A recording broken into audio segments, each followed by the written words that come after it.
বিসমিল্লাহির রহমানির রহিম। বন্ধুরা, দেখুন, আমরা জিন পাহাড়ে আসছি।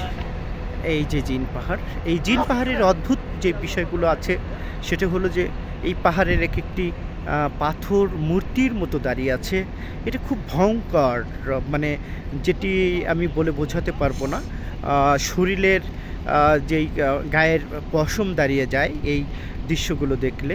এটা যত মানে বিশেষ করে সন্ধ্যার পরে তো আরও বিকট, খুব ভয়ঙ্কর হয়।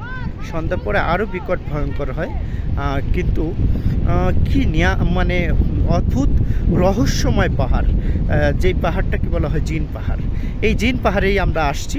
আমরা আজকে সকালেই ফজরের নামাজ পড়ে নাস্তা খেয়ে আমরা বেরিয়েছিলাম ইসলামের ইতিহাস, ইসলামের গৌরবময় জায়গাগুলো দেখার জন্য। তারই একটি অংশ বলতে পারেন এই জিন পাহাড়। এই জিন পাহাড়, এই যে আমি যেটা দেখানোর চেষ্টা করছি, এরপরে কিন্তু আর রাস্তা নেই, শুধু পাহাড় আর পাহাড়, শুধু পাহাড় আর পাহাড়, পাহাড় আর পাহাড়। তা আল্লাহ পাক রব্বুল আলামিন প্রতিটি বিশ্বের সমস্ত মানুষকে এই পাহাড়ের আসার এবং এই পাহাড় পরিদর্শন করার তৌফিক দিন।